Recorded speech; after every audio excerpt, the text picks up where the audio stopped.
when the world's too dark of a place to be, and you need an escape from reality.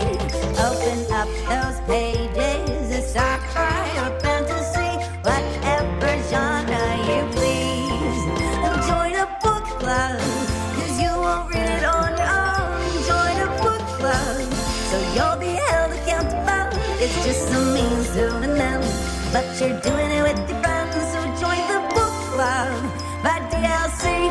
Woo! Throwing a little Pulp Fiction dance there. For the folks that are dancing with us at home, welcome to the DLC Book Club. I'm Jeff Kanata. I'm here with Lana Bashinsky. Good morning, Lana. Good morning, Jeff.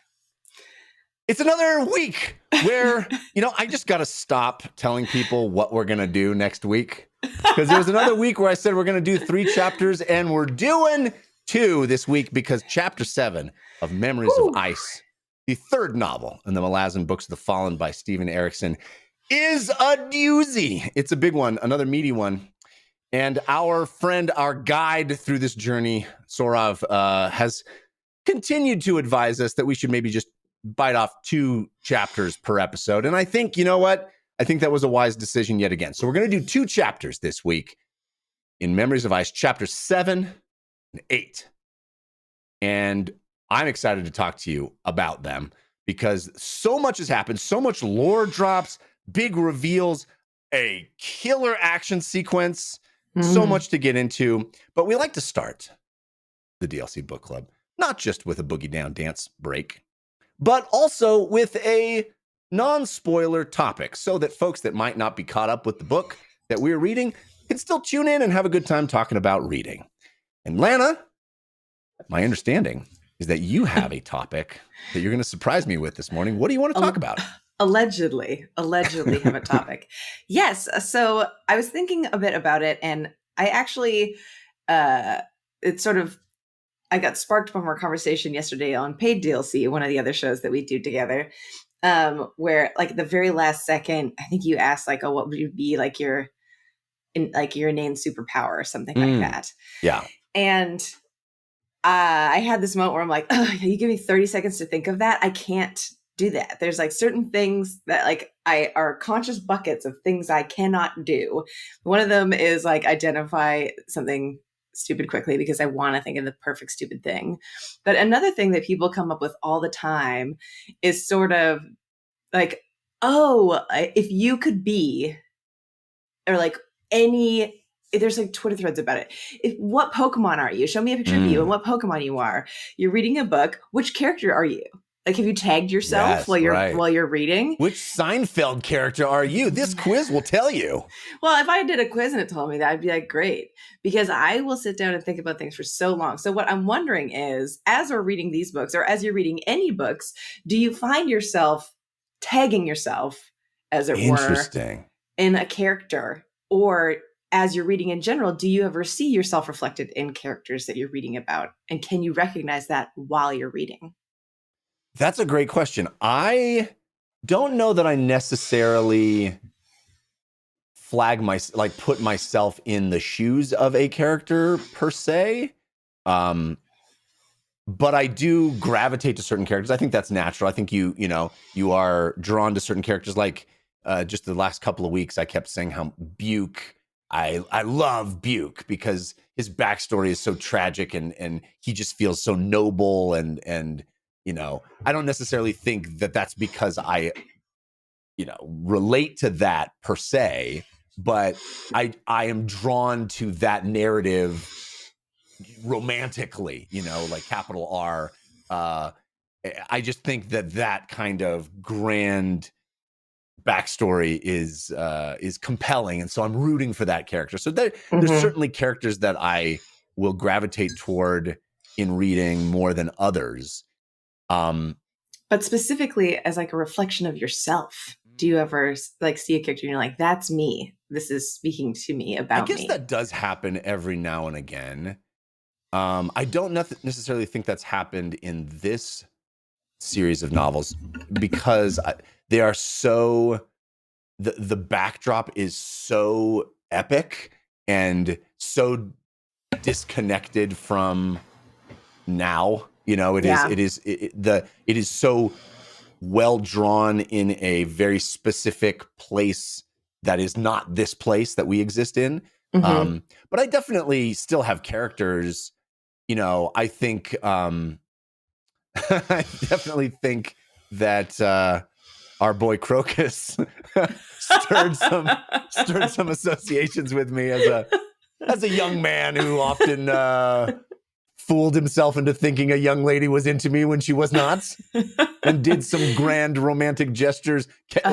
Little R, not capital R this time. Little R romantic gestures that were destined to fail, and I was just too dumb to know that was what was going to happen. When you were doing all your petty B&Es, you were Yes. falling in love with all the women you were robbing. I get it. That time that I went into that princess's room and was like, "Hey, baby," and she was like, "Get out of here." She's like, "What? Who are you?" I just got to go back one more time. That was the thing about him, is like, if I just annoy her more, then she'll like me.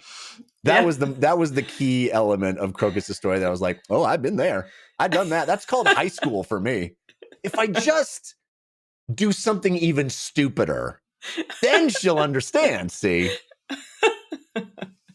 I love that. How about you? Are you, do you place yourself into the role of a character as you're reading?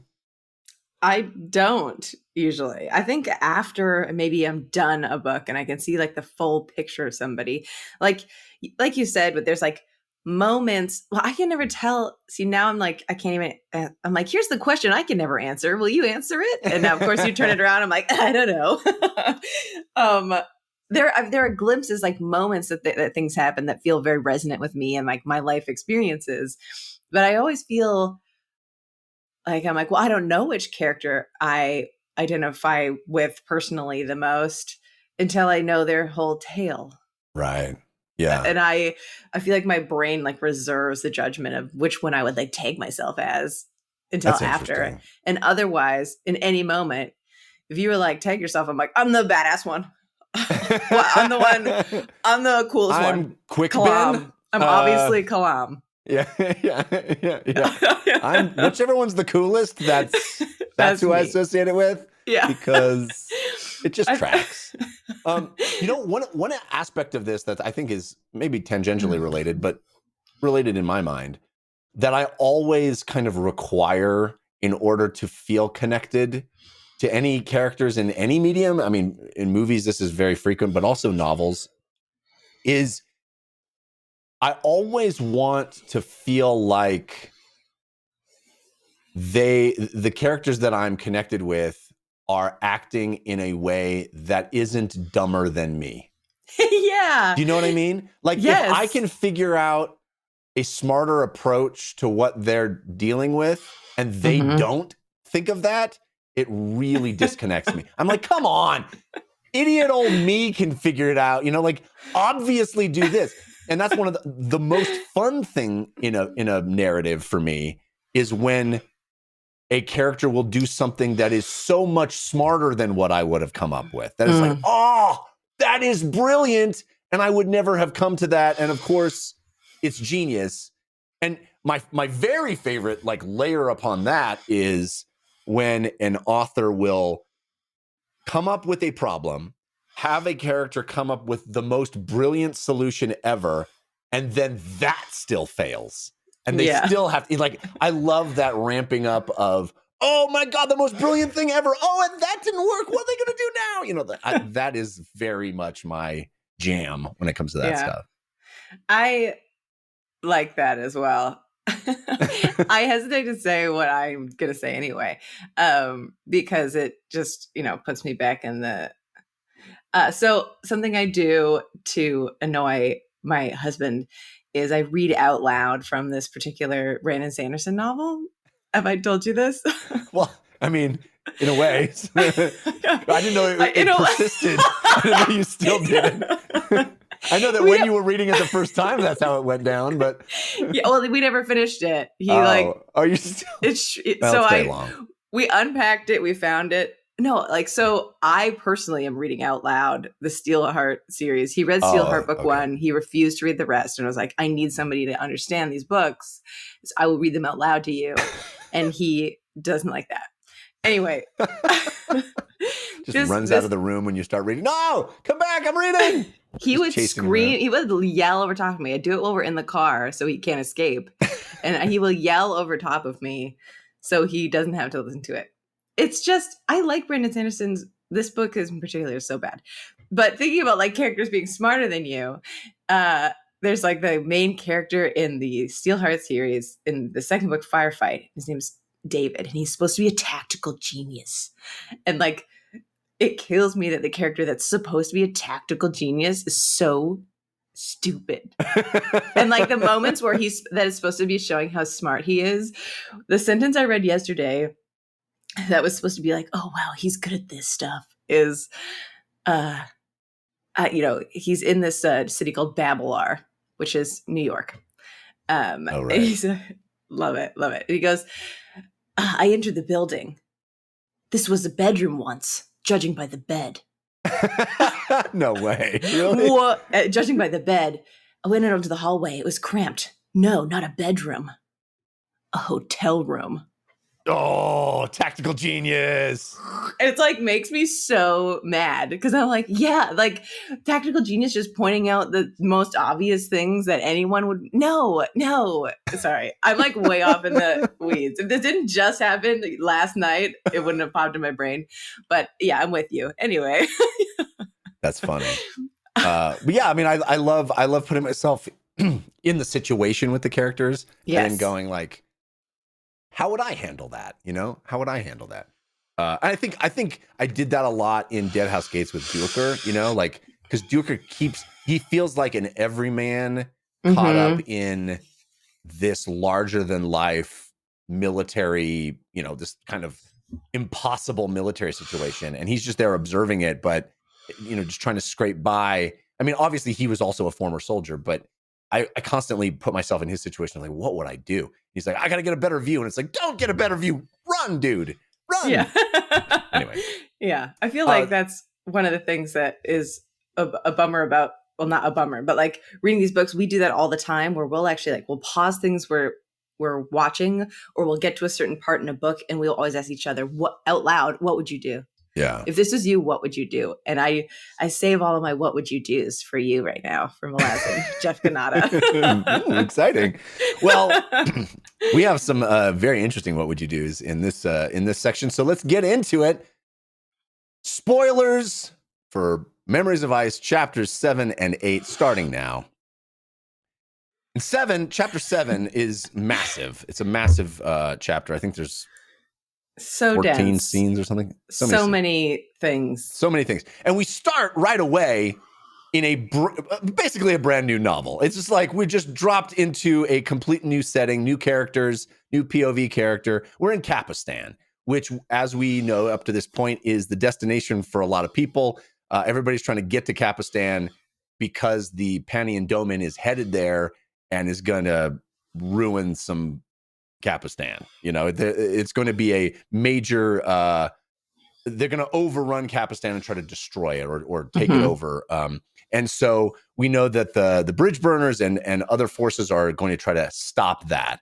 But we're dropped into Kapustan. We're dropped into sort of the ruling structure of Kapustan, the mortal sword, the destriant, the shield anvil. Oh, right. Sorry. These new characters and this new, very interesting to my mind, dynamic of how this area is ruled, how it's defended. These are the gray swords, though. These are not actually the folks in charge of Kapustan. They are basically a hired mercenary army, but they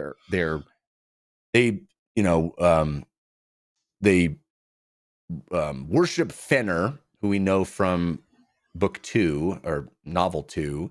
Heboric was a fallen priest of Fenner. This is the boar of summer, right? Mm-hmm.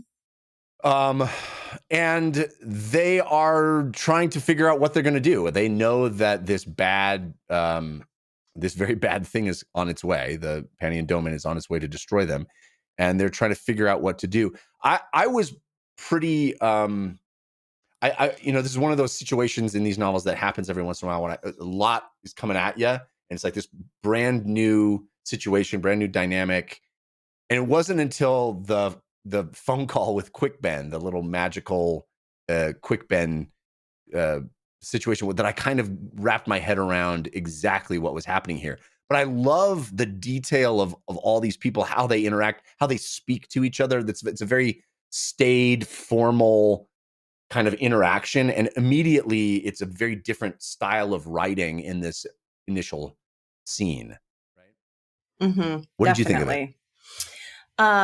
It was this particular, all the things around Kapustan, there's like a couple layers of names where they, the Destriant, Itkovian, I think his name is Itkovian, but they also refer to him as something else at some point. And there's like the shield anvil. Itkovian is the shield anvil.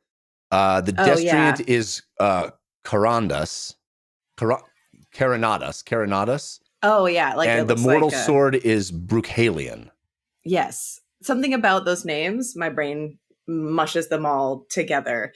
The labeling of it. So, getting into chapter 7, I was immediately like, "This." I know this is just like learning like this new culture, like our first time with them. But I was like, "This is gonna be okay." Mental power. I gotta I just started reading it like before bed one night when I'm like, oh, I'm kind of dozing off. And I immediately was like, no, we're going to wait until we're fully conscious to get through this chapter. That was like my key thoughts from this opening sequence. They know that the, our bladed dinosaur friends are out there. They're calling them demons.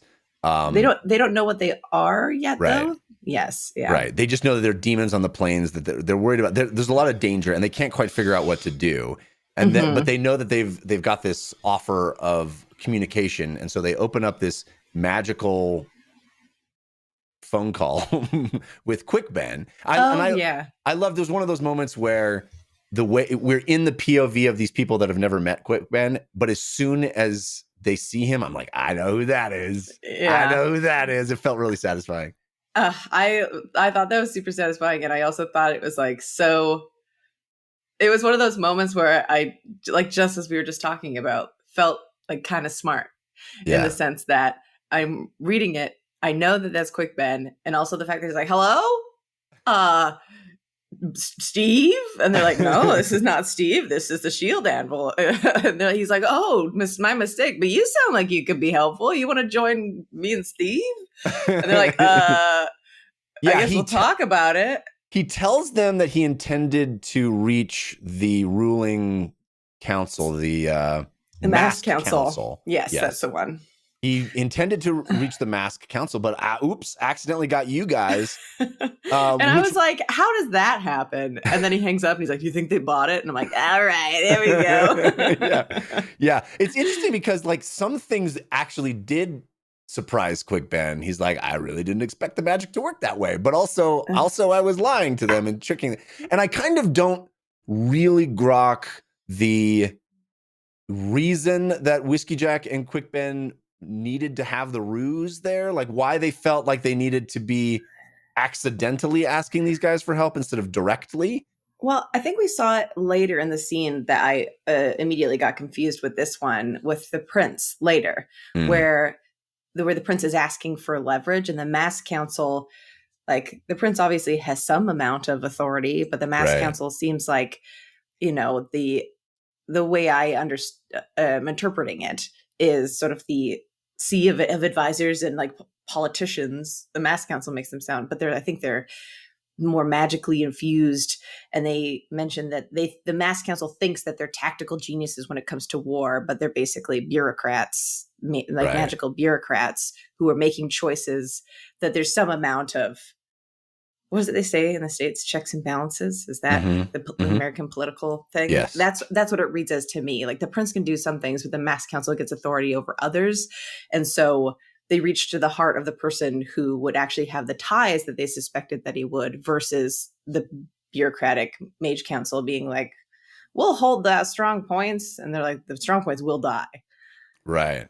So Yeah. that was I didn't get that until later, but that's looking back at the whole thing now, my understanding of why they would reach out to the shield anvil, like directly to the military versus the bureaucratic council. No, I get that. I totally get that.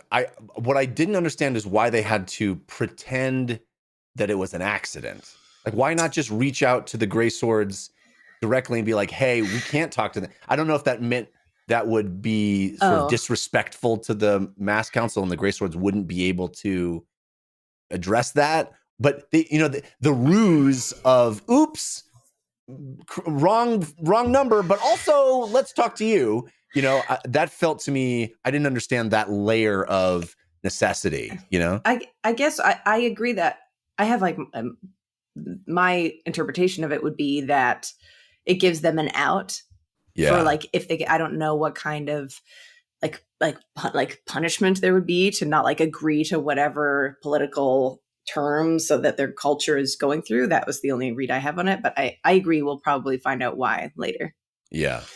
I loved all the detail about Kapustan and how it looks, how it's, there's these mud covered corpses that are sort of standing vertically that have been surrounded by buildings and things. And this strange structure that is the oldest structure in the city that is described as having all these weird angles that don't really make sense architecturally. Mm-hmm.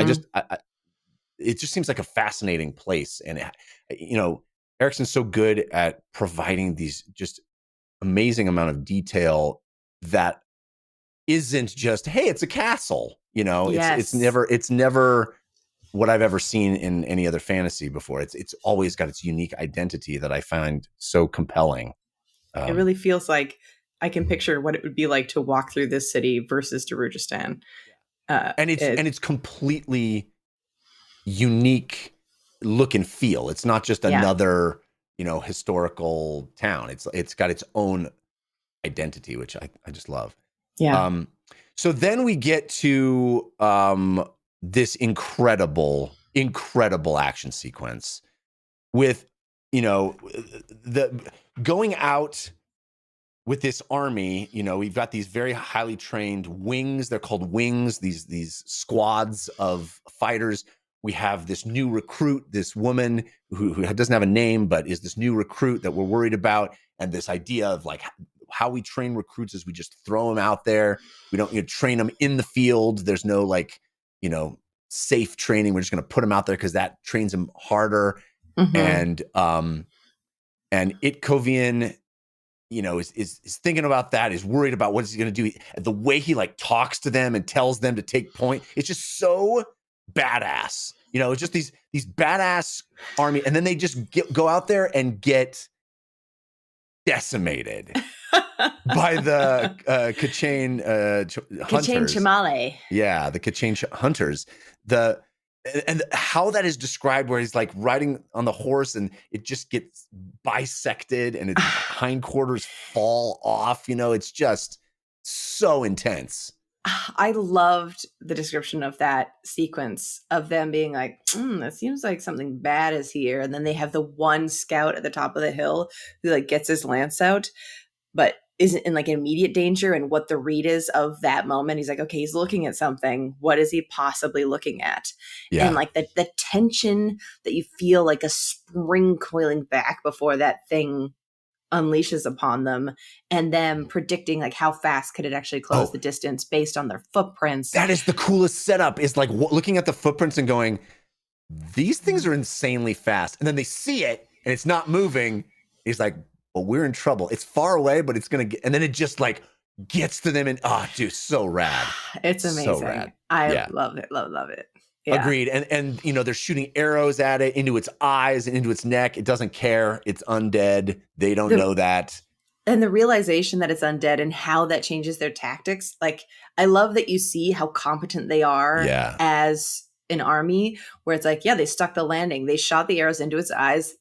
mission accomplished. It gets closer. They stab all the lances down its neck and into its body. Like killing blow, if that thing were alive, would have been toast. Like you see the efficiency of their army and how lethal they will be if they are in a situation where they can succeed. And then only at that moment are they like, this thing is undead. And they're like, scatter, get out. But then it's too late. Amazing. It's already on you. Yeah, dude, it's great. So amazing. And that sequence where Itkovian, his horse comes out from underneath him. He does that roll, lands it like total superhero pose. It's like lands it, looks up, and there's Pran Chol of the Tilana Moscow, and like, we got this from here, bro. It's so epic. Yeah. So epic. And again, not to get like too noodly on like specific moments, but like the competence that's on display while they're getting demolished. He's falling off his horse that's been cut in half, and as he's falling, it talks about him leaning one way while leaning the head of the horse the other way, so it doesn't fall on top of him and trap him. Is like. Well, and then he slices. He knows that it's dead. Its feet are sliced out. He doesn't want it to suffer, so he slices. Like as he's falling off of it, he mercy kills it. It's just so rad. Awesome. So rad. And then the thing with the two lassos, like their new plan is they get the two lassos from either side, 4 war horses on either side, pull it, and just like rip it apart. It's the only way they take down that one, and they're like, and they look up and there's 4 more, and it's like, oh, dude, so cool. Yeah, and anytime the Tilana, like, there's several scenes going forward. Every time the Tilana appear, they're like manifest out of the dust, and they're like, "Gotcha, bro." Yeah. There's like a couple times where they show up, kind of like, "This guy giving you a problem?" In this in these 2 chapters, and it never will not be the coolest image to see them showing up, like, being badass, and then just dissolving into dirt again. Give me your lunch money, and it's like just what? That's my friend. Exactly. There's a lot of good friendship stuff in these 2 chapters. We'll get to it. The other thing we learn is that there's Talon doggies. There's Talon doggy friends. Yeah, and they regret it. They're like, it was our own selfishness that we made all of our doggies suffer a lifetime of I wanted to bring my doggy along. I just wanted to bring all of my doggies. And we our army of hundreds and hundreds of doggies. This is the puppy army. We're going to be immortal. You're going to be immortal. I'm doing a ritual, and you'll be immortal and alive forever. Well, I want my dog to be there. All right. Bring the dogs. And then you do it, and you're like, oh, this is a terrible life of torment that we inflicted upon these poor puppies. Yeah. Anyway. So anyway, thanks for, they got, their new... And that's like the idea of them like swarming. There's like 4 of them, 400 bone dogs, just like piranhas in the field. Yeah, and hundreds of them die in killing 4 of the Kachin hunters. It's like, pretty intense. Yeah. All right, so then we have a scene with our friend Tok the Younger, who's still hanging out with Lady Envy and the gang, with Baljog the Eye, and he's like, another fun dog. A lot of doggy stuff in this series, a lot of fun doggy stuff. Tok, is like, hey, doggy, what's your life like? Whoa! And he sees what is. I thought that was such a funny turn as well. He's like, hey there, little beastie. He literally calls him a little beastie. And then he's like immediately thrown into the mind's eye of this dog's direct memories. Yeah. And I was like, what a sweet little 180 happened right there. Nice. Yeah. And then he also gets a second vision about he talks to Tool. And he gets a second vision about well before this, in this moment, he's hanging out with that crew, but Lady Envy is actually gone. Right. She has left them for the time being with only Mock, only the third in the Segula folks. So she's off running some errand, and she took him away and left this crew of compatriots. Yes. Very important because we find out where she went and it's dark.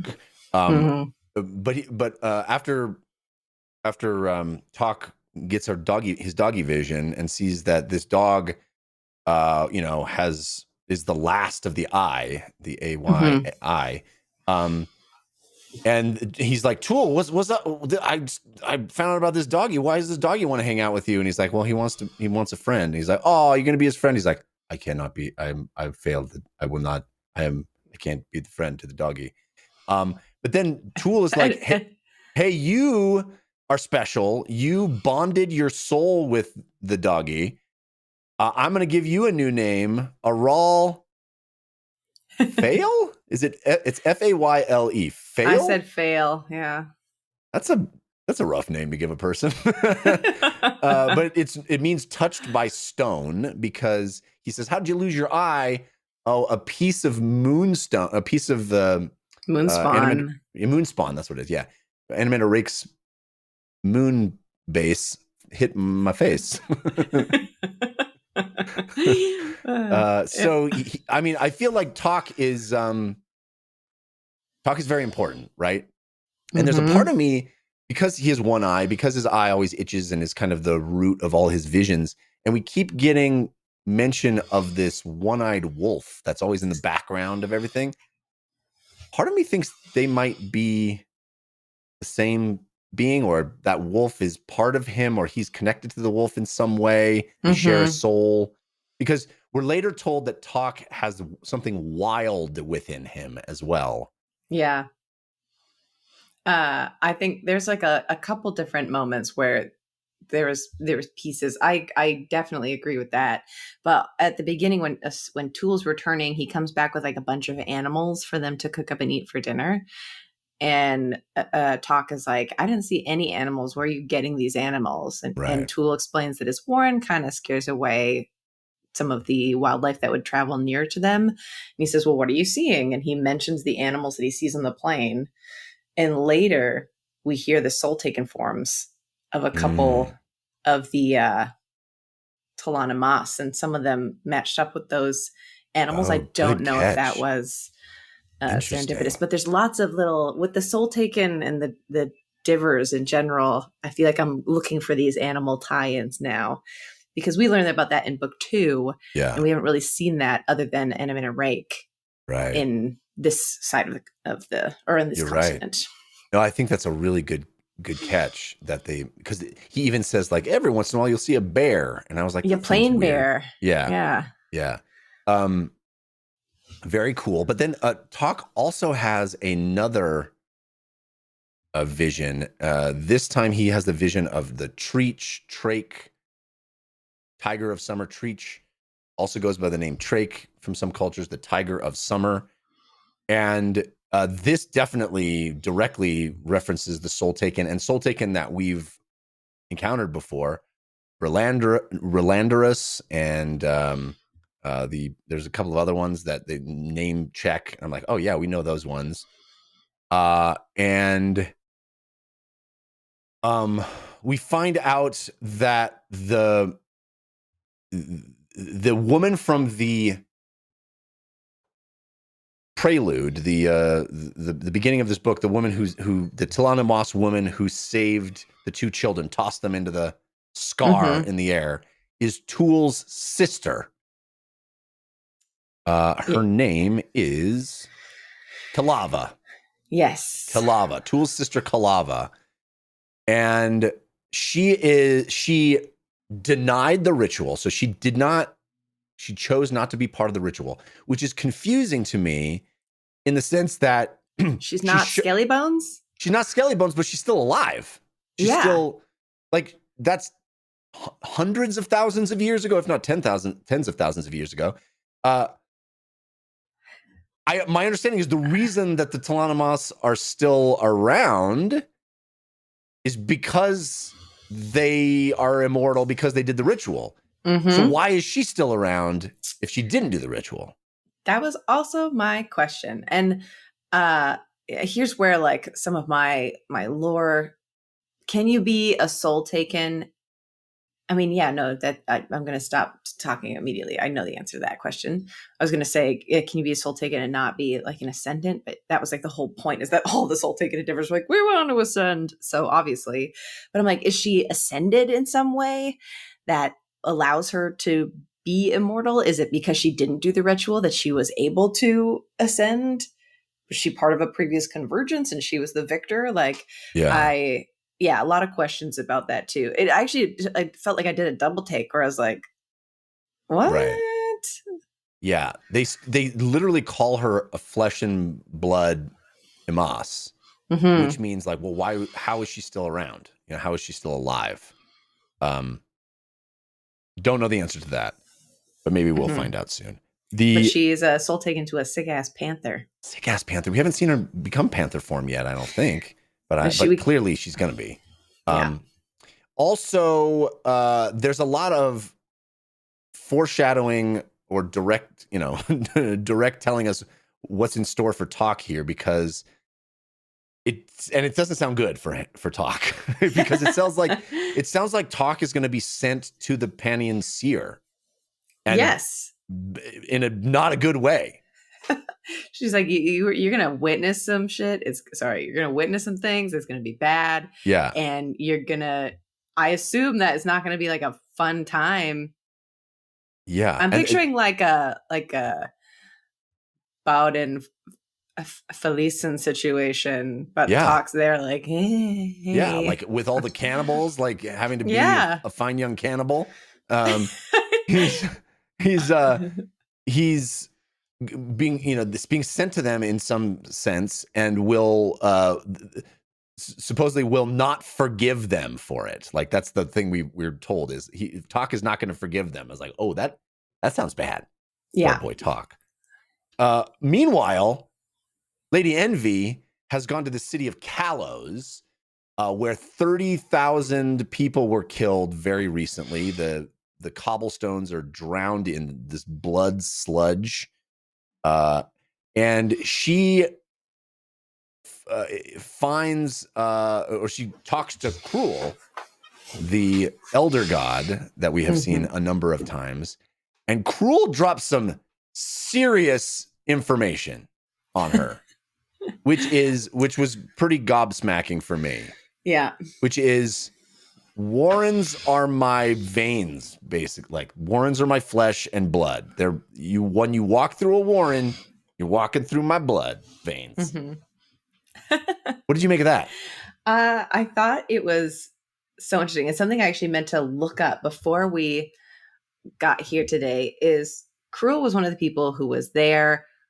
Wasn't he one of the three people that the crippled god like put a little curse on? Yep. Was he the one who was like, "You gonna be forgotten"? Was that Cruel's curse that was put on him? Man, I can't remember which one got the forgotten one, but maybe I've forgotten, so maybe it was the one. Yeah. I'll look it up, or if somebody remembers, put it in the comments, because I wanted to see if that tied in. And like, I'm pretty sure it was the one where he was forgotten, which would make a lot of sense. If you're like, yeah, Cruel. Be like, what happened to that guy? I don't know. Anyway, time to use my Warren, walking through his body. Right. And that would sort of like make sense to me. But I definitely thought that was fascinating. And yes, I also thought it was fascinating, but it also kind of, I haven't squared the circle quite yet, because it's a powerful idea.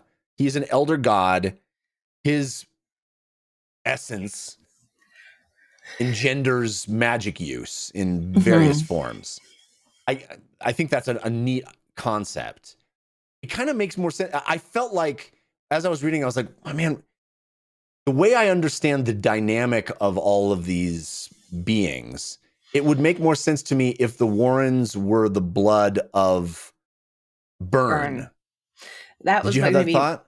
That was going to be my next question is, okay, if he enables magic use or whatever, his body is the Warrens, is he on Burn? Because like he existed as like a part on Burn. So I think Burn is even larger, but Burn isn't inherently magical. She's like her own thing. being Right. the earth. So if she died, magic would die too because Cruel would die. I guess. But because otherwise it seems like the other way around, where like Byrne is in a warren, meaning that she's in Cruel's body. So if Byrne died, magic would actually still continue, which is the fear that was expressed before, is that if Byrne dies, magic will die. Right. And so my understanding is that Byrne is the big Cruel came from Byrne, was on Byrne, lived upon Byrne with the rest of the world, and so is the next fish down in the fish chain. That is my understanding too, which is why it felt a little odd that I felt like the bigger fish is the one that would engender the Warren use, and it felt odd that it was Cruel, which I felt like Cruel is sort of one of many elder gods, or not many, but several. So I'm curious to find out more about how that exactly works. Yes, but it did feel like a neat reveal to me. I agree. We also find out a bunch of stuff about Lady Envy and how she fits in, and there's some insinuation that she might be responsible for the chaining of the crippled god, and because Hood was so mad that she wasn't there, that he took Dassam Ulter's daughter, which freaked Dassam Ulter out, and it is sort of this chain of events that all started with Lady Envy just not being around. Interesting. Dense stuff. I mean, this is all dense lore stuff that I feel like is going to become more clear as we go forward, but also felt like big revelations now. Yeah. And one of those moments where I'm like, who's Dassam Ulter? Yeah, he was the first sword of the Empire, right? He's a big deal. And we know his daughter... Dancer? No. His daughter had a name. But... allegedly. Yeah. Yeah. Yeah, so... that was one of those moments where I'm like, I can go to that name glossary and look it up, but I won't. It'll matter if it matters. It'll matter when it matters. And then we're back to Itkovian's group, who has survived the Kachane hunters because of Pranchol and the old Tilana Moss. They come upon the overturned wagons that we know was where Gruntle got thrown and almost killed. And comes along, meets Beauchelain and Corbal Broach, and they're like, hey guys, hey, we're fine. It's super weird that they're like, okay, and everybody gets a weird sense of them, and they're like, ooh, undead things, undead people, can I talk to them, please? And he's like, okay, you can talk to him. Walks over, immediately gets smacked. It's like, oh, he has bad manners. I was like, yes. I was like, I just wanted to see one of those guys get slapped. Showing up and them both being like, hey, we're alive. I was like, ew, of course you are. Gross. Yeah. You're nasty little guys, and I don't like you. But I am happy that Gruntle and Stani are both fine. I am too. Yes. We find out that one of the Barghast died, and of course Harlow died. We saw that happen as he blocked the thing and was sliced in half. But our friends are still alive, and they've been magically fixed. One of my favorite concepts in these novels is the notion that magical healing is painful and harsh, and like the idea of that we've seen magical healing in tons of fantasy things, right? Video games, everything. You just get your HP back, right? But I love the notion that it's not as good as traditional healing. It is, you're forcing it to happen, and therefore it's not its own kind of pain. Like, yeah. I picture it being like, did you ever have like growing pains growing up? Did you go through like a growth spurt and you're just like, oh, my body hurts. Right. Like years of a growing pain, but condensed into like a moment where your bones sew back or like reform or whatever it is that needs to happen to have it happen. Just like a deep ache. I agree. It's such a cool concept. We find out Corbal is a eunuch, and Pranchol is like, these dudes are nuts. I don't like them. And that Beauchelain is a summoner.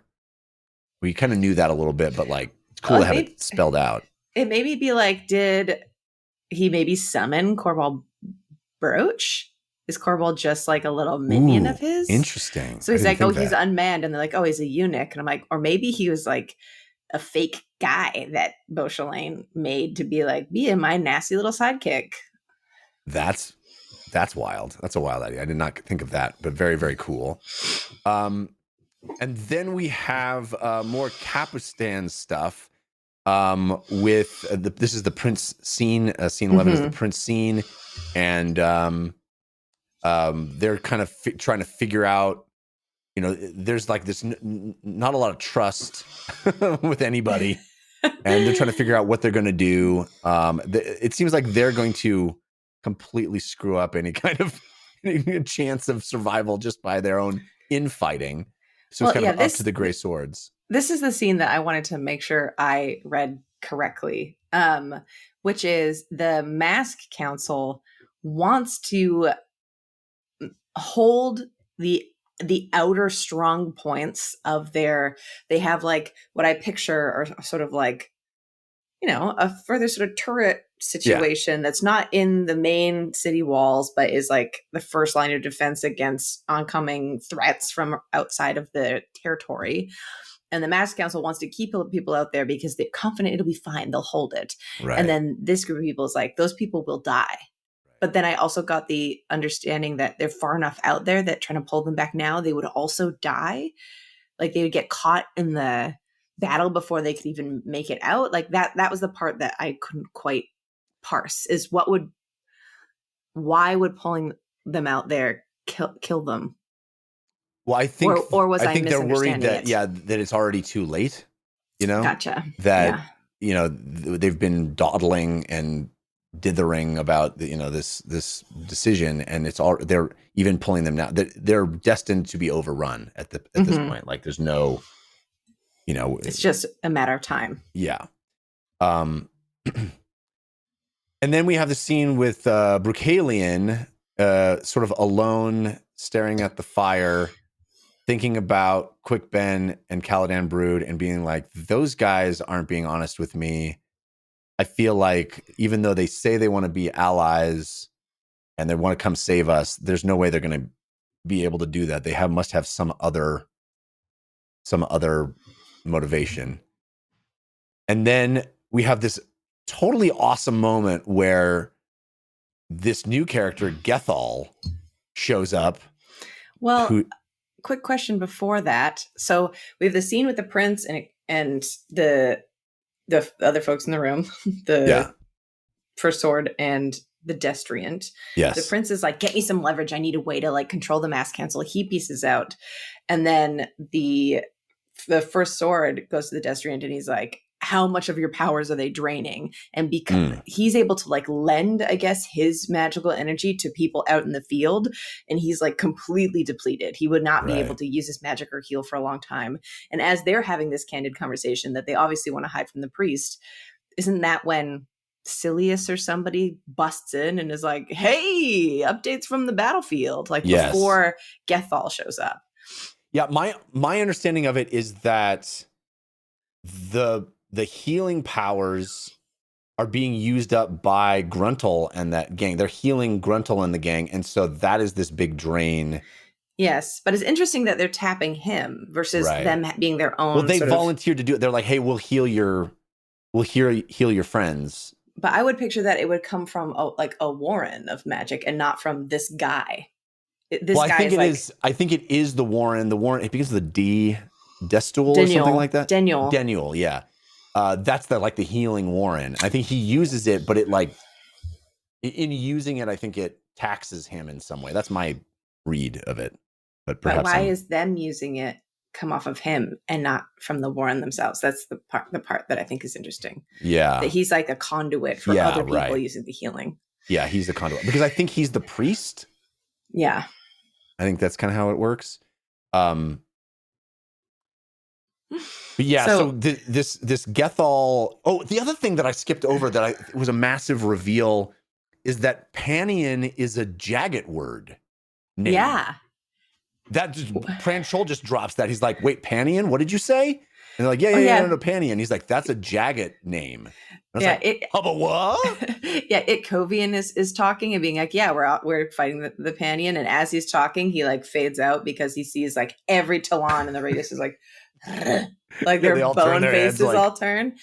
And this is why this is Jaggeds. This is like why like the order of events is interesting because I think it sets up for another really cute moment. So we're in with the sword. Silius or whatever her name is, the scout from the battlefield comes back in with the Talon and they're like, oh, what's up? Nice to meet you. Bone man. They're like, yeah, we'll be around as dust. So just hit us up when you need us. And people will be here in like a couple days and we'll say hello to the whole crew. And they're like, okay, sick. And then Gethal shows up. Yeah. And he is a Jaghead. Yes. He's also Hood's herald for the moment. And he's like, bro, you are in trouble. I can help you. We're buddies. Am I working for the actual embodiment of death? Yes. Don't think about that part. Just like, come into my warren. I'll give you safe passage. It's cool. And then Bruchalion is like, no, slash your face. Which is pretty ballsy move.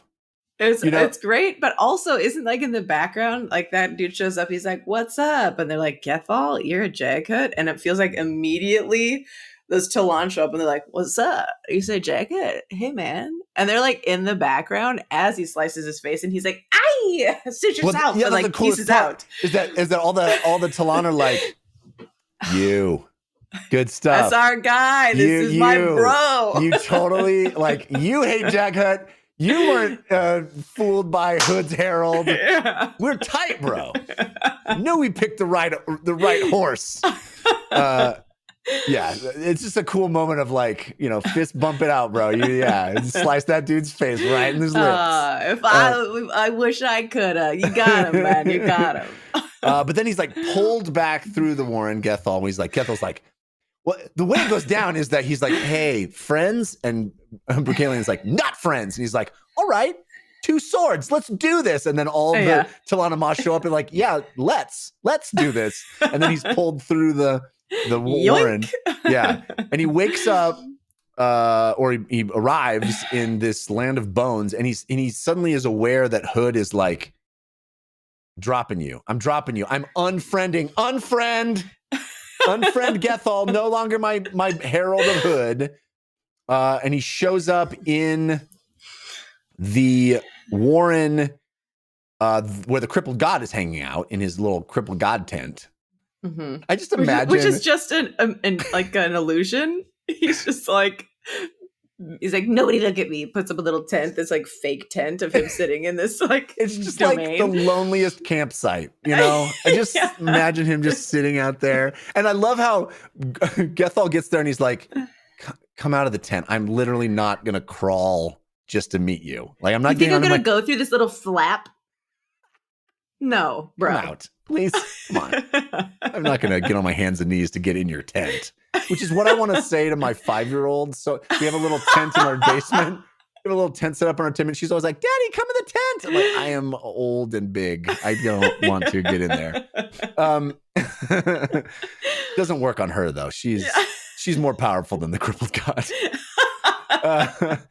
Anyway, this moment is pretty intense because the crippled god reveals that he's got his own new house in the deck of dragons. Like I've got one, and I'm assembling my team. I'm Oceans and 11ing this. We need a team. I want you to be my herald. He's like, well, who else is on the team? Nobody yet, but it's going to be awesome because there's going to be so much suffering that people are going to be like, sign me up. Yeah. There's going to be so much suffering. And also, check it out. I made my own playing card. Pretty dope. Yeah. And he's like, bro, you think you can just put that in the deck of dragons? And he's like, the deck of dragons owner's dead.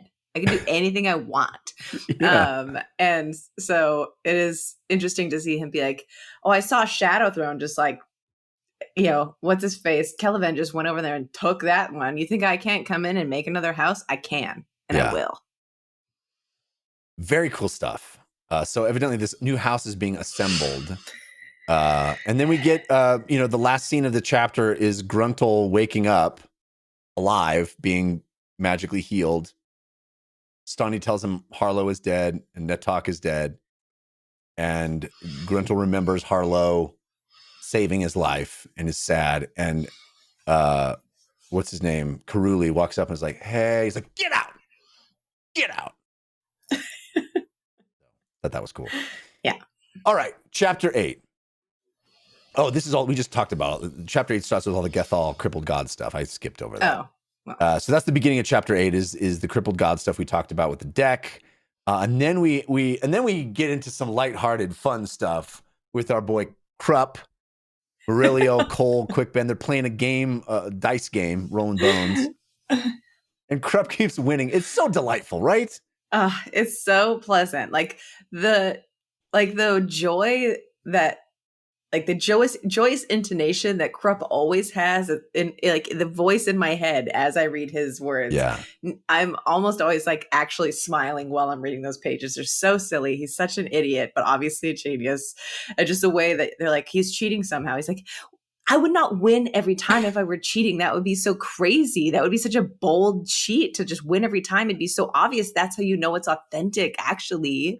Yeah. And they're like, they're literally like, dude, don't win every game. It's the dumbest thing ever. Like, throw some losses in there to make it authentic. He's like, that's how you know I'm not cheating. It's like, it's so great. It's so brilliant. Like his bizarre, twisted logic is so awesome. He's like, he's the greatest. And then you have, is it Quick Ben in the corner? Like, I'm going to figure this guy out. I don't understand his situation. But then like, what the heck is going on with him? Like, he always talks about him mopping his brow, but in this case, he's like actually like thick and like perspiring so much that he wrings out his face cloth onto the table. I was like, ugh, Krupp, bro. Yeah, at least into the dirt. Come on, man. Not on the table. The cards go here. here. The bones go here. He's Get a coaster, bro. I thought that the eel was just a cool nickname, but now I kind of feel like maybe had another connotation. Is he on the verge of like soul takening into like a must breathe water creature? And he's like, oh God, I gotta get, it's like watching Deep Space Nine right now. He's like, oh, I gotta get back to my bucket.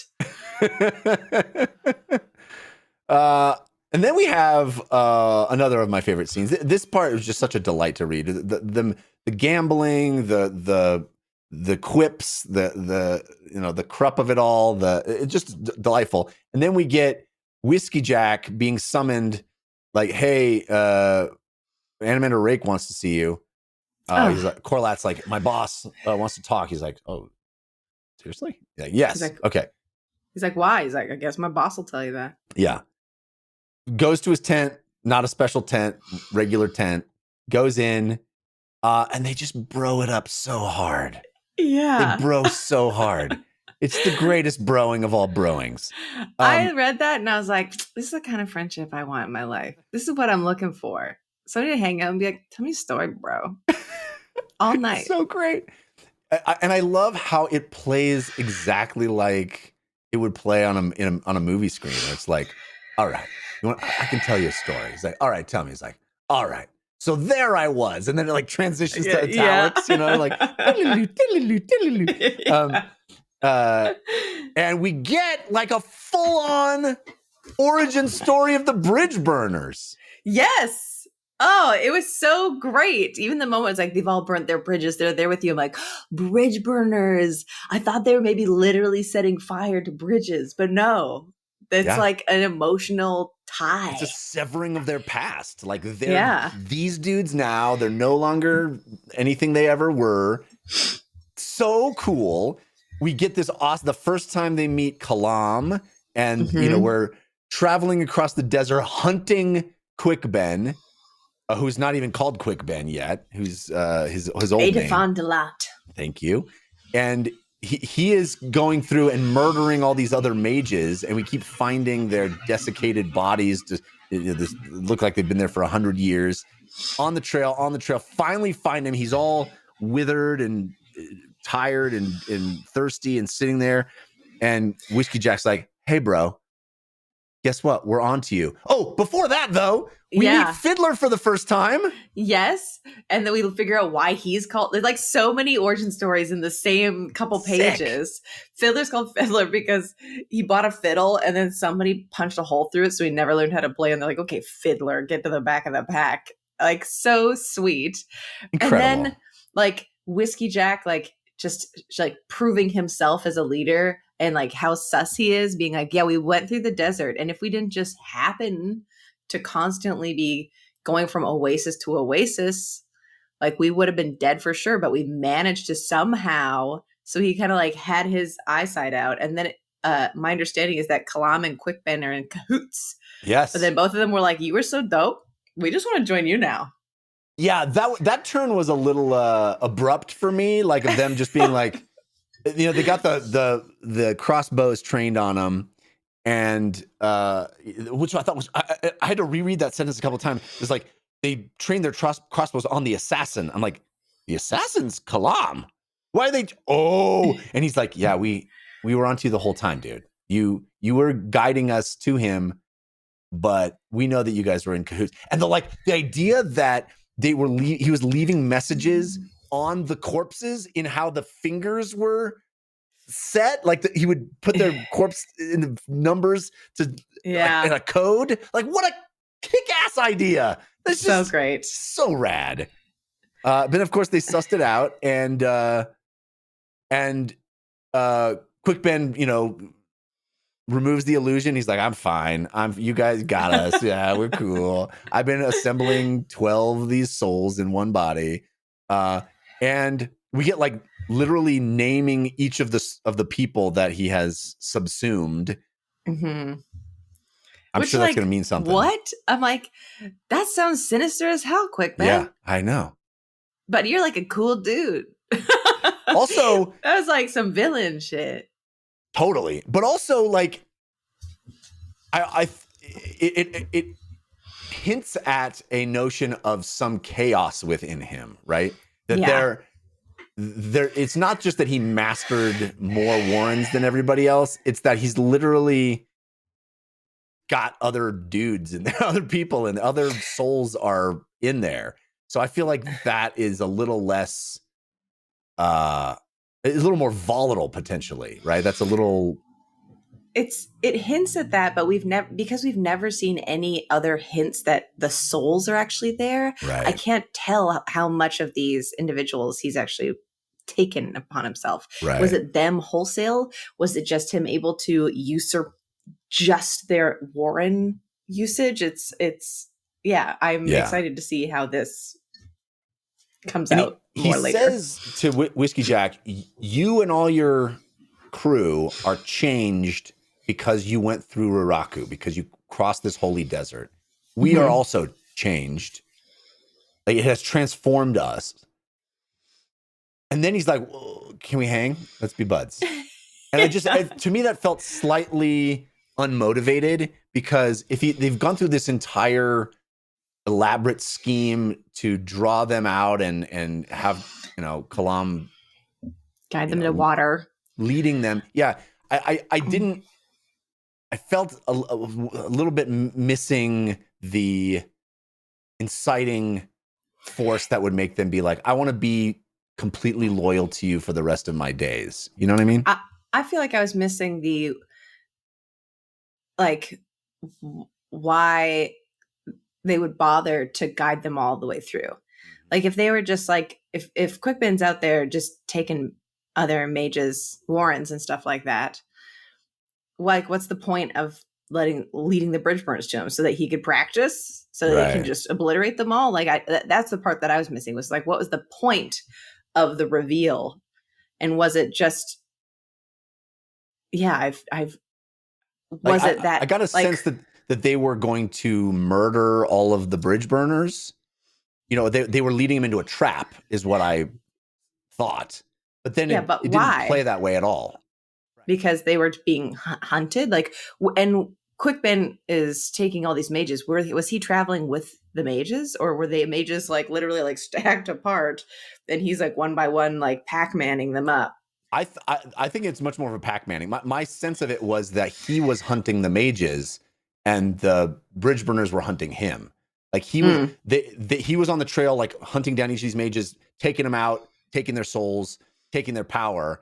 And Whiskey Jack and the team were like, we got to get this dude because he keeps doing this to these mages. But then we get there and he's like, but can I join you? And everybody's cool. And it just felt a little like a hard right turn to me. I mean, maybe he is one of his 12 Warrens. But still just an awesome flashback sequence. And to get all that rich history of these folks that we've seen so many times already. And you know, the fiddler origin, all that stuff is just so fun to read. And then we're back to present day, and Animander Rake is like, man, I can't believe you told me that, but respect for telling me, because I know Quickben doesn't want me to know. And also, I have stories. Do you want to hear any of my stories? And Whiskey Jack is like, I definitely want to hear your stories next time. Tomorrow night. You get a chance for stories. Yeah. Story time. And they're like, let's hug it out. Let's hug it out. Bros. And I love Whiskey Jack walking away and being like, did I just make a friend? Yeah. So, and then even on the other side, is it Corlat, or one of Rake's to the end? There's Crone. Like, oh yeah. Crone is like, bro, you can't make friends with mortals. It's gonna break your little heart later when they die and you don't. And he's like, shut up, get out of here, bird. And she's like, okay. Your funeral like or theirs. I like him. Yeah. I just said, it seems like he really likes me and we're gonna hang out for at least 50 years. I love the line he says, one can find precious value in brevity. I just thought that was so sweet. So sweet. Yeah, friends is one of my favorite moments. It's just such a like unabashed, you know, homosocial, just broing it out. You know, I love it. Then we get a scene back with the Maybe, who we haven't hung out with in a while. The Maybe is visited by Krupp, maybe still suffering, not dead, but still suffering. And Krupp shows up. And I love this scene too. This amazing moment where Krupp is like, hey, you know how you're a Rivi and you worship the Rivi spirits? Guess what I have? Guess what? I have pretty bangles, pretty jewelry that, guess what? It was owned by those Rivi spirits when they were alive. And it's made out of copper. And as we all know, copper is great for your skin. Fixes pain. Yeah. What did you think? I just thought that scene was amazing. I loved it. I thought it was amazing. I love Krupp. There's moments where, not in the same way that other people are, he's like despicable and that he's like being disgusting or like constantly somehow finding food to be eating, constantly requesting things of people or being like a little whelp. But like, there's moments in the first book where he shows such tenderness to Crocus that I really liked. And this is like another moment that peers through and shows sort of like more of the tenderness, more of the authenticity of who Krupp is at the core and not the facade that he presents. And in the Unbroken Circle, when he's like the eel and he releases that guy for being like, you were so great, you released, just go live life. Just go live in the world now. I feel like that these are the moments that we see to who he is. And I like it. That notion of the twins of faith and dreams, you have to, in order to be able to dream, you have to have some sort of belief that it means something, right? Like, and I think she realizes, oh, it's not about a dream of the thing that happens when I sleep. It's a dream of hope. You know, it's in order to have hope, you have to have faith. So there's these twin. That's just beautiful notions. Beautiful. Yeah.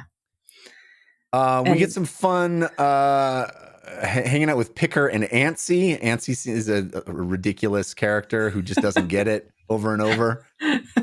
Very fun stuff there.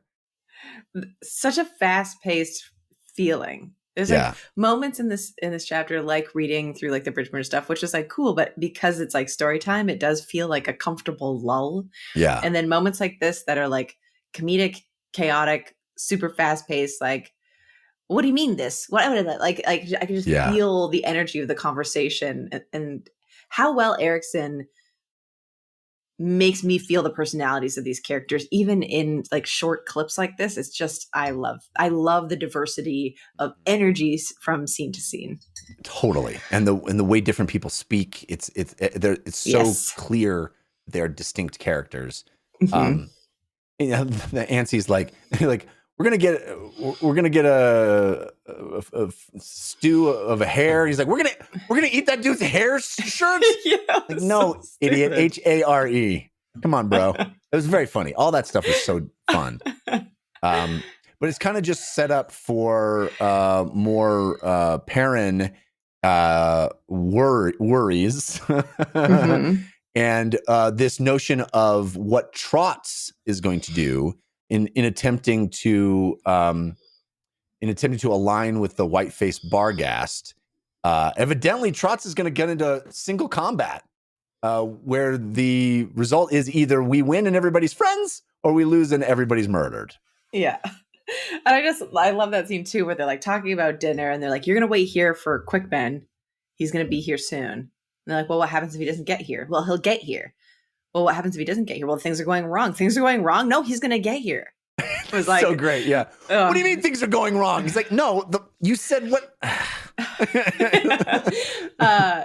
So there's a couple things that I just wanted to like line up for the sake of saying it out loud. Barghast, Bowden was a Barghast? Or yes. Kalam was a Kalam's not a Yes. Barghast. I believe He's Kalam also is a Barghast. Okay. I just Or has checking Barghast those. blood. Yes. Something like that. I'm just like lining up where I've heard But these Barghast are before. a specific Like tribe. Yes, exactly. Yeah. And the white-faced Barghast that we've met before are the three that hooked up with Gruntle that Stani, Yes. or not Stani, one of those ones had sex with, and one of them died. So we've already kind of hung out with the white-faced Barghast a little bit, but there were the offshoots that were like going to hunt. Yes. Yes. So then we have this very bizarre scene to end the chapter with Quick Ben talking to a stick man. Which he turned into a little acorn. Yeah. The acorn-faced stick man, it's kind of reminiscent of Harlock. This was, and we are led to believe that Beauchalon and Corball Broach trapped this dude whose name is Palamandus. This is the stickman. I assume that was like from that previous chapter. Right. And then he was like, I'm free-ish for a little bit, but then like got too trapped by the wards that were on the ground, and it like fully locked him down again versus being in the barrel. Yes. I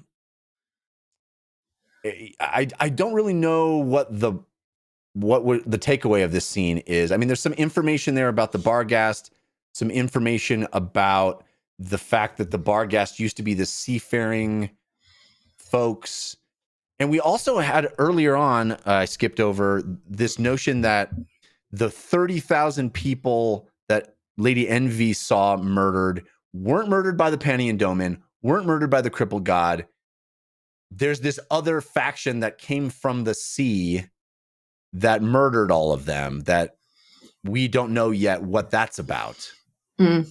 So I don't know if there's a connection between the seafaringness of the Barghast, or if that's just rich history of, because we talk about how they used to have these canoes, and that's the canoes got turned into like that technology is what led them to doing the upside down trees that trapped people. So I don't know if that's just sort of flavor for the Barghast, or if it's meant to invoke the fact that there's this seafaring threat that is also happening. Well, I'm not sure. So I'm trying to remember, and maybe you're getting to this. The Telemandas is the name of the guy, and he Telesavalas. Sorry. You're too young to even know who that is. I have no idea what you just said. Telesavalas? I was like, did I say that Kojak? wrong? You don't even know who Kojak is? Oh, come on. It was an old TV show in the 70s, and I've heard the word Kojak. He was before. a big deal back in the day. I was barely alive, to be fair, but alive enough. The big revelation is I don't know about like the seafaring stuff, but they were They were Talanamas that failed to make it to the ritual. Yes, that's the big deal. Yes, that's the big deal is that they just slept They just were too late. Yeah. Oh, the alarm. I knew I had something to do today. The immortality ritual. Oh, what am I doing? So Let's go. We then- got to go to the immortality ritual. I know. Do I have time for a sandwich? I'm gonna make one. I'm peckish. You know what? A sandwich sounds really good. Let's have a sandwich. All right, guys, we got here. What? What do you mean you're all immortal already? Oh. I love that. So then all of the bar guests, as far as I can tell, are like, if the Talanamas never did that ritual, this is their evolution over time as the bar guest people, which is pretty cool. Yes. The other things that I sort of took away is that, this guy was freed from this barrel. They captured a spirit as the stick guy, but then the two necromancers who were just kind of like sinister creepos, side just characters, creepos, real creepos. They were like trying to like tease, like, give us your name, and he's like, I almost broke, but I didn't want to give it to them because it would give them some kind of power. It would give them knowledge that would make them powerful in a way, and you don't want to see those guys more powerful than they clearly already are because they nasty boys. And so him being like, I'm going to tell you, I sense you give me good vibes. You just got here. I like you. I like the look of your everything. I will give you my name so that you can tell people. And then maybe Trots doesn't have to fight these guys and you can just make an alliance. Yeah. Which was just kind of like interesting. I was just like, oh, cool. Yeah, those nasty guys. They nasty. That was like my big takeaway. Yeah. There's definitely something percolating with the necromancers. Yeah. There's something that's going to come to a head with those guys. And I feel like we're on the verge of real big stuff hitting the fan in Kapustan. Because I feel like everything is leading up to the Panian Domin arriving there. Oh, also so much stuff about, so we get, Panian is a jagged word. And so Pranchol is like, oh, so they're jagged. And he's like, but yeah. But I met him. I not met him, but I saw the seer, and it's a mortal man. It's just a guy. He's old. It's just a dude. And Pranchol's like side-eyeing that. So he's like, okay, who's standing in his shadow? Exactly. So I think, ooh, that's fascinating stuff. Yeah. There's into it. Yeah. So we're like at the end of the chapter. I'm like remembering like small details that I don't exactly remember when they happened. But the one other thing that I wanted to call out also was when Tool is talking with Talk at some point. It's right around the chapter with the maybe. He's like, something has been draining my energy. There's something out there that's draining me. I don't know what it is, but I feel less than I am, or something like that. There's tied to his energy. I don't know what it is. I don't know if he's connected with that, but it seems I got a sense that that's because the of silver the chapter. fox. The silver fox is Yes. So that seems like an interesting tie. I don't know how or when Tool was wrapped up in all that, but right. And it's kind of rad how the Talanamas are like, we're going to the gathering. We're going to second gathering. But on our way, we're just going to help folks the whole time. We're just going to help out. And they constantly, I also love how all the Kapustan, the gray swords are just constantly like, people keep showing up, offering to help us. That's weird. Is that weird?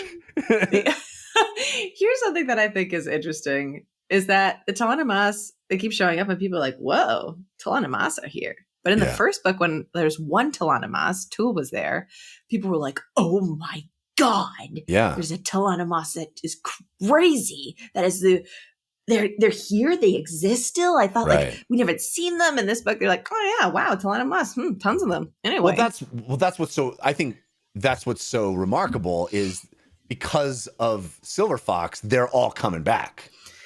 But people aren't like, in the first book, it was described as like, just the thought of somebody traveling with the Talanamas, they're like, oh my God. And this time, like, the Talanamas are all coming back, and people are like, I get more the sense of like the gravitas of being like, oh, that would be a lot of them, and not like the Talanamas, which is what I felt like the first book had as a reaction. I think there are different groups that know about them. Like I got the more. sense that the gray swords in Kapustan like just didn't know what they weren't. It was like, oh, what is this undead bone man about? Oh, You know? yeah, And there are certain folks like Quickban who's like, this is a big deal. yeah, So I don't know. yeah. Ah, so much stuff, and it is only getting more exciting. We are. I'm just gonna say probably gonna do 2 chapters next time. Yes. These are big, dense, interesting chapters. So we're slowing down a little bit, but that's okay because we got a lot to discuss. I feel like we left out a million things that happened in these 2 chapters that we didn't even get to. I know. It's there's so much. It's awesome. But let's talk about our favorite quotes from these. We always like to pull out sentences or little sections. I used to say sentences, but mine keep growing, and I have a long one this time too. Do you have a favorite little passage? I do. I navigated away from it. I can do mine first if you want. Yes, please. Okay. This is a lengthy one, but I love it. It's just such an interesting observation that totally applies in our world as well. And it's is it Perrin? I think it's Perrin talking about dismissing these soldiers and the ritual at the end of the dismissal and what it means. I almost pulled this as my it's favorite. so good. Yeah. It says armies possessed traditions, and these had less to do with discipline than the fraught truths of the human spirit. Rituals at the beginning, shared among each and every recruit, and rituals at the end, a formal closure that was recognition in every way imaginable. They were necessary. Their gift was a kind of sanity, a means of coping. A soldier cannot be sent away without guidance, cannot be abandoned and left lost in something unrecognizable and indifferent to their lives. Remembrance and honoring the ineffable. Yet when it's done, what is a once soldier? What does he or she become? An entire future spent walking backward, eyes on the past, its horrors, its losses, its grief, its sheer heart-bursting living? The ritual is a turning around, a facing forward, a gentle and respectful hand like a guide on the shoulder. I'm so glad you pulled that. I loved that section, and I was like, oh, if I'm going to read it, I'd have to read the whole thing. So I'm glad that you did. It was so beautiful, so touching, and so true. Yeah, just true. Yeah. It really resonates. The necessity for closure, that Yes. ritual at the end that says, hey, it's done now. Move forward. Like, powerful stuff. I love it. So I have I have 3, but they're all pretty short, but I don't have to read all 3 of them. One of my favorite ones was actually in the description of right when we get to Kapustan and figuring out what is this place. The beauty of Kapustan lies in its people, not its buildings. Even the Daru temples had bowed to the local modest style of architecture. The effect was that of ceaseless movement, dominating its fixed, simple surroundings. The Kapan tribes celebrated themselves, colors in a colorless world. It's so beautiful. And that was in reference to the fact that they dressed with color, but their buildings were drab. So yes, they had it's just such a cool idea that like the more important thing is the people. Don't make the buildings beautiful, make the people beautiful. I love that. Yeah. Yeah. So good. And like I just picture like Greece or somewhere where like the buildings are like stunning and white, and not all over Greece, obviously, but that one place that I won't be able to remember. Whatever, Yes, yeah. And then just picturing something like that with like, I picture like Tatooine, but instead of everybody wearing like sandy dust clothes, they're wearing like vibrant, beautiful, eccentric, expressive things to stand out from the surroundings. I loved it. I loved it so much. And then the other 2 that I have are literally favorite sentences I had. One, which feels like just a poem, but in the moment seemed more literal because we're dealing with an actual tiger of Treach dying in the arms of Tool's sister. It said, "The tiger is humbled by memories of prey." Humbled by memories of prey. Beautiful. I love what you said. You reminded me of a moment that I wanted to mention. And you said it sounded like a poem. The part where Gethos is like, "I shall tell you the story of how I got here. It belongs in an epic poem." Oh, he's like, no. I'm not. Like, I don't want to hear it. What? I almost pulled that as my favorite section too. Like, there's moments that are so funny, but I felt like reading it as a favorite sentence doesn't work, but it was definitely my favorite moment. So Gethos funny, in general, such a dick, shows up and he's like, "Join me, bro. You got nothing else. I'll tell you of me." And no, you don't want to hear it. And he's like, "Well, fine. I guess I'll do my errand." It's so awesome. He just expected it to. "I am the herald of death. My story is an epic poem. I know you will love to hear it." He's like, "No, I don't want to hear it." "What? Well, then join me." "No." It's so funny. It's so funny. That is so good. Yeah. Yeah. And then here was the last one that I really liked. This is in chapter 8 with the Paran, I think. The chapter where they're like preparing to go fight the Barghast or not. Who knows? Sorrow was a steady, faint susurration within Paran, a tide that neither ebbed nor flowed, yet threatened to drown him nonetheless.